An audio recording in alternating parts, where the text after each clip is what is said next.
قادیانیوں کے حوالے سے ایک اشکال پیش کیا جاتا ہے۔ وہ اشکال یہ ہے کہ جب یہود و نصارہ بھی غیر مسلم ہیں اور قادیانی بھی غیر مسلم ہیں، تو اب یہود و نصارہ کے ساتھ اسلام کا ایک اور رویہ ہے اور قادیانیوں کے ساتھ دوسرا رویہ کیوں ہے؟ تو اس اشکال کا جواب سمجھنے سے پہلے بنیادی طور پر جو قرآن و سنت کی روشنی میں کفار کی اقسام ہیں ان کو سمجھنا ضروری ہے۔ کفار کی کون کون سی اقسام ہیں اور ان کے کیا کیا قرآن و سنت کی روشنی میں احکام ہیں، ان کو جب ہم سمجھیں گے تو یہ فرق بالکل واضح ہو کے سامنے آ جائے گا۔ بنیادی طور پہ یہ سمجھیں کہ ہماری شریعت مطہرہ میں ہر غیر مسلم وہ کافر ہے، چاہے یہودی ہو یا عیسائی یا مشرک یا مجوسی، جو بھی غیر مسلم ہے، نان مسلم ہے، وہ کافر ہی ہیں۔ قرآن مجید نے کتابیوں کے کفر کو تو بالکل واضح طور پر بیان کیا ہے۔ اللہ رب العزت سورہ بینہ کی آیت نمبر 6 میں ارشاد فرماتا ہے، ان الذین کفروا من اہل الکتاب والمشرکین فی نار جہنم خالدین فیہا اولئک هم شر البریہ۔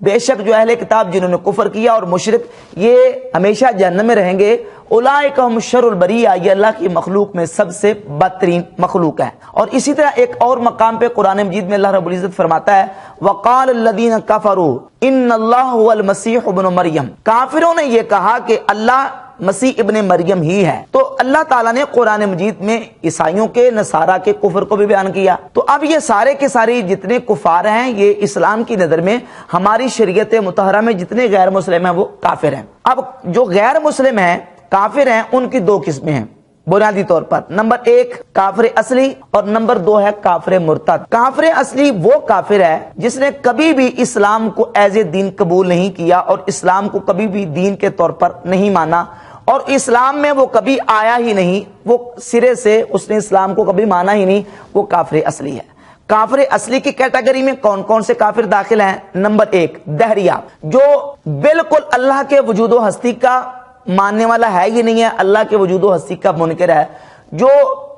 سرے سے ہی اللہ رب العزت جل شانہ کو مانتا ہی نہیں ہے، اللہ کو خالق بھی نہیں مانتا اور اللہ کے وجود و ہستی کو کا منکر ہے، ماننے والا نہیں ہے، وہ دہریہ یہ پہلی قسم کا کافر ہے۔ اور دوسرا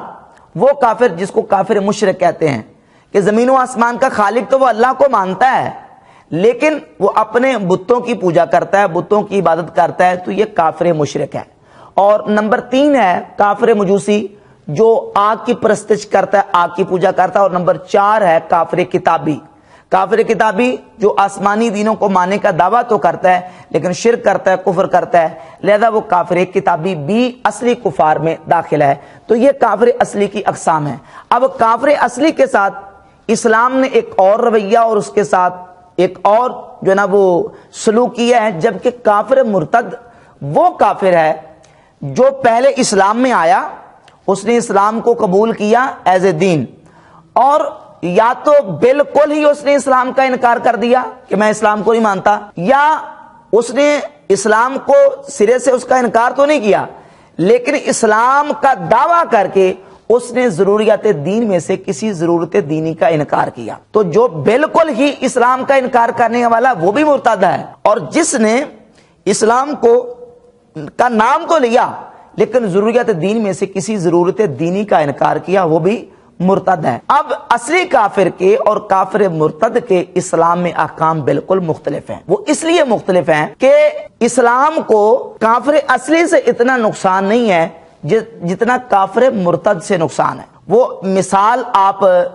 اس طرح سمجھیں کہ ہر ملک اور ہر ریاست میں فوج کا ایک محکمہ موجود ہے۔ فوج کا محکمہ کسی بھی سویلین کو، کسی بھی شہری کو فوج میں ملازمت کے لیے مجبور نہیں کرتا کہ وہ اس کو مجبور کر کے کہیں کہ فوج میں ملازم ہو جاؤ، لیکن اپنی خوش دلی سے، اپنی مرضی سے کوئی بندہ فوج کے محکمے میں ملازم ہو جاتا ہے تو اب اس کو اجازت نہیں ہے کہ وہ اپنی من مرضی سے جب چاہے تو وہ وہاں سے چلا جائے۔ اب اگر وہ اپنی مرضی سے ملازم ہو چکا ہے تو اپنی مرضی سے اس کو واپس جانے کی اجازت نہیں ہے، کیونکہ فوج کا ایک اپنا ڈسپلن ہے، اپنا ایک قانون ہے۔ اگر ہر بندے کو اس طرح رخصت دے دی جائے، چھوٹ دے دی جائے کہ وہ اپنی مرضی سے آئے اور من مرضی سے چلا جائے، تو اس سے تو پورا محکمہ تباہ و برباد ہو کے رہ جائے گا اور پورے ملک کا نقصان ہوگا، پوری ریاست کا نقصان ہوگا۔ تو اسلام بھی کسی کو مسلمان ہونے پر مجبور نہیں کرتا، اس کو فورس نہیں کرتا کہ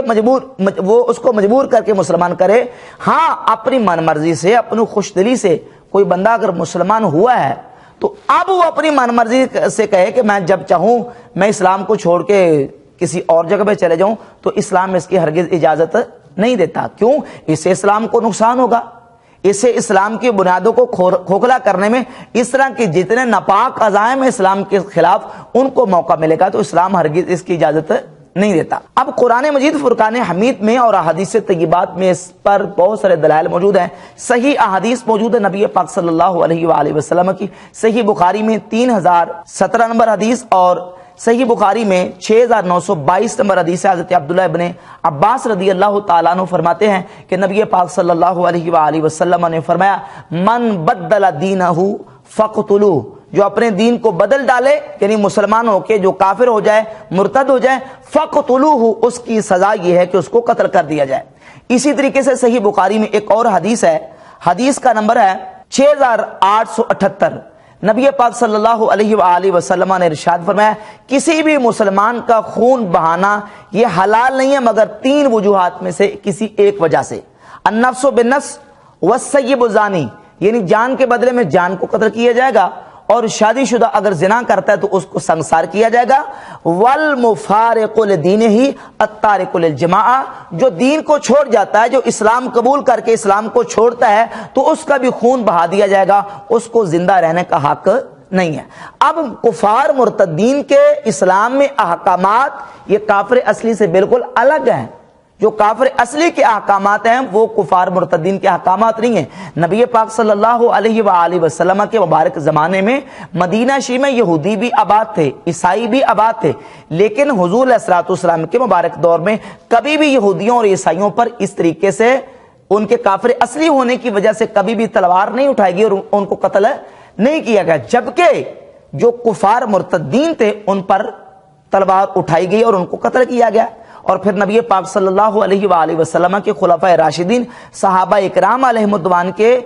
زمانے میں اور خلفائے راشدین کے دور خلافت میں ایسے واقعات پیش آئے تو صحابہ اکرام نے بھی مرتدین کے ساتھ وہی سلوک کیا ہے جو احادیث میں ملتا ہے اور نبی پاک صلی اللہ علیہ وآلہ وسلم کے عمل سے ثابت ہے. صحیح بخاری میں 6924 6925 یہ حدیث موجود ہے کہ سیدنا ابو بکر صدیق رضی اللہ تعالی عنہ کے دور خلافت میں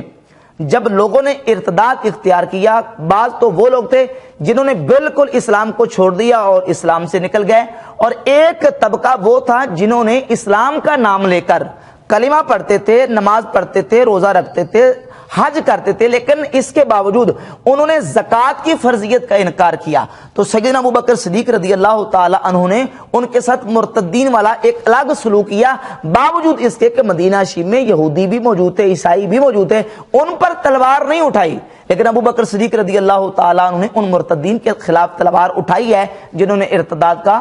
وہ ارتداد اختیار کیا ہے اور مرتد ہو گئے. صحیح بخاری میں امام بخاری رحمۃ اللہ علیہ نے باقاعدہ چیپٹر کا عنوان یہ قائم کیا ہے باب قتل من ابل فرائض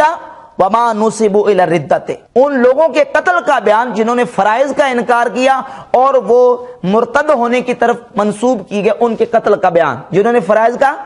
انکار کیا. اب وہ لوگ جنہوں نے فرائض کا انکار کیا اور زکوٰۃ کے فرض ہونے کے منکر بنے، ابو بکر صدیق رضی اللہ تعالیٰ نے ان کے ساتھ قتال کیا، اور ارادہ جب کیا تو حضرت عمر فاروق رضی اللہ تعالیٰ عنہ نے صدیق اکبر رضی اللہ تعالیٰ عنہ سے کہا کہ آپ کیف تقاتل الناس حتی یشہدوا حتی یقولوا لا الہ الا اللہ، جب یہ لوگ لا الہ الا اللہ کہہ رہے ہیں آپ ان کے ساتھ قتال کس طرح کریں گے؟ میں نے نبی پاک صلی اللہ علیہ وآلہ وسلم سے سنا ہے، سرکار دو عالم صلی اللہ علیہ وآلہ وسلم نے ارشاد فرمایا امرت ان اقاتل الناس حتی یشہدوا ان لا الہ الا اللہ، مجھے حکم دیا گیا کہ میں لوگوں کے ساتھ قتال کروں حتیٰ کہ وہ لا الہ الا اللہ کہہ دے. جب انہوں نے لا الہ الا اللہ کہہ دیا تو انہوں نے اپنا جان اور اپنا مال محفوظ کر لیا. یہ تو حضور کی حدیث ہے. تو آپ لوگوں کے ساتھ قتال کس طرح کریں گے جبکہ وہ لا الہ الا اللہ کہہ رہے ہو؟ تو سیدنا ابو بکر صدیق رضی اللہ تعالیٰ عنہ نے جو حضرت عمر فاروق رضی اللہ عنہ کو جواب دیا فواللہ لاقاتلن من فرق بین الصلاۃ والزکوٰۃ، میں ان لوگوں کے ساتھ قتال کروں گا جس نے نماز اور زکوٰۃ کے درمیان فرق کیا. جو نماز کو فرض سمجھے اور زکوٰۃ کو فرض نہ سمجھے میں اس کے ساتھ قتال کروں گا، اس کے ساتھ لڑائی کروں گا. جب سیدنا ابو بکر صدیق رضی اللہ تعالیٰ عنہ نے یہ فیصلہ سنایا تو حضرت عمر فاروق رضی اللہ تعالیٰ عنہ فرماتے ہیں، صحیح بخاری کی 7285 نمبر حدیث، اس میں یہ لفظ ہے کہ حضرت عمر کہتے ہیں ما ہوا فواللہ ما ہوا الا ارأیت اللہ قد شرح ابی بکر، کہ میں دیکھتا ہوں کہ اللہ رب العزت نے ابو بکر کے سینے کو کھول دیا ان مرتدین کے ساتھ قتال کے لیے، فعرفت انہ الحق، میں بھی اس بات پر ایگری ہو گیا کہ یہی حق ہے اور ان کے ساتھ قتال کرنا چاہیے۔ تو سیدنا ابو بکر صدیق، عمر فاروق رضی اللہ تعالیٰ عنہ، تمام صحابہ اس بات پر متفق ہو گئے کہ جو مرتدین ہیں، جنہوں نے بالکل اسلام کا انکار کیا، ان کے ساتھ بھی قتال کیا جائے گا، اور جنہوں نے صرف اسلام کے ایک رکن اور فرض کا انکار کیا، ان کے ساتھ بھی قتال کیا جائے گا۔ اور ان کا وہ حکم نہیں ہے جو خالص یہودیوں اور عیسائیوں کا حکم ہے، بلکہ ان کا حکم مرتدین کا ہے، اور ان پر مرتدین کے الگ سے جو اسلام کے احکام ہیں ان کو جاری کیا جائے گا۔ اب دیکھیں، مدینہ شریف میں یہودی بھی تھے، عیسائی بھی تھے، ان پر صحابہ کرام نے تلوار نہیں اٹھائی، ان کے ساتھ قتال نہیں کیا۔ ان کے ساتھ قتال کیوں کیا؟ اس لیے کہ ان مرتدین کے احکام اسلام میں بالکل الگ ہیں، ان سے اسلام کو زیادہ خطرہ ہے، اس لیے کہ یہ اسلام کی جڑیں کھوکھلی کریں گے اور اسلام کو نقصان زیادہ پہنچائیں گے۔ اب مثال کے طور پر سمجھیں، ایک کسی دوسرے ملک کا باشندہ ہے، اب کسی دوسرے ملک کے باشندے کے لیے ہمارے ملک کے قوانین کو اور آئین کو ماننا ضروری نہیں ہے۔ وہ اگر ہمارے ملک کے قوانین کو اور آئین کو نہیں مانتا تو وہ نہیں مانے گا، تو اس پر کوئی حکم نہیں ہے، کیونکہ ہمارے ملک کا باشندہ ہی نہیں ہے۔ اور ایک بندہ وہ ہے جو ہمارے ملک کا باشندہ اور ہمارے ملک کا ہونے کا دعوے دار ہے، وہ کہتا ہے میں اس ملک کا باشندہ ہوں، اور پھر ملک کے ساتھ غداری اور بے وفائی کرتا ہے اور غدر اور بغاوت سے کام لیتا ہے، تو وہ مجرم ہوگا، اس کو مجرم قرار دیا جائے گا۔ اب ایک تو وہ ہے کہ جو کہتا میں اسلام کو مانتے نہیں سرے سے، اور میں تو بالکل اسلام کو کبھی میں نے تسلیم کیا ہی نہیں ہے، ایک وہ بندہ ہے، اس کے ساتھ اسلام ایک اور رویہ اختیار کرے گا۔ اور وہ بندہ جو کہتا ہے میں مسلمان ہوں، اپنے طور پہ مسلمان ہونے کا دعویٰ کرتا ہے، اور پھر وہ ضروریات دین میں سے کسی ضرورت دینی کا انکار کرتا ہے، تو اس پہ اسلام جو احکام جاری کرے گا وہ خالص اور اصلی کافروں والے احکام جاری نہیں ہوں گے، بلکہ ان پہ کون سے احکام جاری ہوں گے؟ مرتدین والے احکام جاری ہوں گے۔ اب قادیانی یا تو یہ سرے سے کہہ دے کہ ہم مسلمان ہی نہیں ہیں، جب یہ اپنے آپ کو مسلمان ہی نہ مانے، کسی اور ملت سے اپنا تعلق جوڑیں، تو تب تو وہ ظاہر ہے کہ وہ مسلمان نہیں ہیں، وہ ایک اور کیٹیگری میں ان کو شامل کیا جائے گا۔ جب وہ اپنے آپ کو مسلمان ہونے کا کلیم اور دعویٰ کرتے ہیں اور اپنے آپ کو احمدی مسلمان کہتے ہیں، تو اب ان پر احکام مرتدین کے جاری ہوں گے، یہ اسلام کے غدار اور اسلام کے باغی سمجھے جائیں گے، ان کے احکام عیسائیوں اور یہودیوں والے احکام نہیں ہوں گے۔ لیکن ایک ملک میں کوئی بندہ غدار پیدا ہو جائے، ملک میں کوئی بندہ باغی کھڑا ہو جائے، تو سارے کہتے ہیں یہ ملک کا باغی ہے، ملک کا غدار ہے، اور اس کو وہ حقوق نہیں دیے جاتے جو ایک عام شہری کے حقوق ہوتے ہیں۔ جب ملک کے غدار کو عام شہری کے حقوق نہیں دیے جا سکتے، تو اسلام کے باغی اور غدار کو بھی کبھی ایک مسلم کے حقوق نہیں دیے جا سکتے، اور باقی جو دیگر نان مسلمز اور جو دیگر غیر مسلم ہیں، ان کے حقوق بھی ایک مرتد کو، باغی اور غدار کو نہیں دیے جا سکتے۔ اور پھر اگر قادیانی یہ کہیں کہ ہمیں وہ حقوق دیے جائیں اور ہم اسلام کا نام بھی استعمال کریں اور اسلام کے جو شعار ہیں ان کو استعمال بھی کریں، ہمیں اختیار دیا جانا چاہیے، تو یہ بالکل ان کا دعویٰ بالکل درست نہیں ہے۔ مثال کے طور پہ سمجھیں کہ ایک فرم تھی، ایک کمپنی تھی، ایک فرم، ایک کمپنی کا ایک لوگو تھا، ایک خاص ٹریڈ مارک تھا۔ اس فرم میں، اس کمپنی میں کوئی چند بندے کام کرتے تھے، ان بندوں میں سے 2 یا 3 بندے نکلے اور انہوں نے کوئی الگ ایک فرم یا کمپنی بنا لی۔ اب وہ جو لوگ اس فرم اور کمپنی سے نکل کے الگ فرم یا کمپنی بناتے ہیں، تو آیا ان لوگوں کو جنہوں نے اپنی الگ سے فرم بنا لی ہے، کیا پہلے والی کمپنی اور فرم کا ٹریڈ مارک اور لوگو کیا استعمال کرنے کی اجازت دی جائے گی؟ کیا پہلی کمپنی اپنا ٹریڈ مارک اور لوگو استعمال کرنے کی اجازت دے گی؟ ہرگز نہیں دے گی۔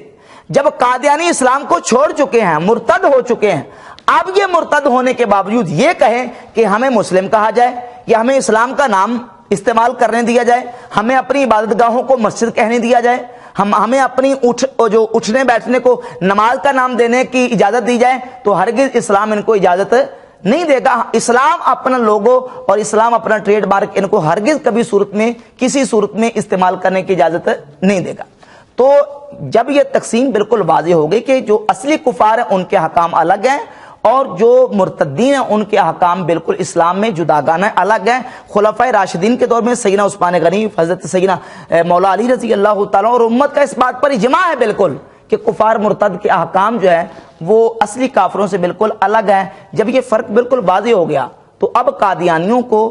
اصلی کفار کے ان پر احکام جاری نہیں کیے جائیں گے، ان کو اصلی کفار کے حقوق نہیں دیے جائیں گے، بلکہ ان کے ساتھ وہ رویہ اختیار کیا جائے گا جو ایک مرتد کے ساتھ اسلام کا رویہ ہے۔ باقی رہی بات یہ کہ ان پر جو احکامات جاری کرنے اور جو مرتدین پر جو حدود جاری کرنی ہوتی ہیں، تو یہ بات بالکل واضح ہے کہ جس طرح قرآن میں کتب علیکم القتال، تم پر جہاد فرض کیا گیا، کتب علیکم القصاص، تم پر قصاص فرض کیا گیا، تو اب یہ ذمہ داری حاکم وقت کی ہے اور ملک کے فرما روا اور حاکم کی ہے۔ تو حدود کو نافذ کرنا بھی ملک کے حاکم کی ذمہ داری ہے۔ ملک کا فرما روا جو ہے وہ حدود جاری کرے گا، عام سویلینز کو اور عام شہریوں کو اپنے ہاتھ میں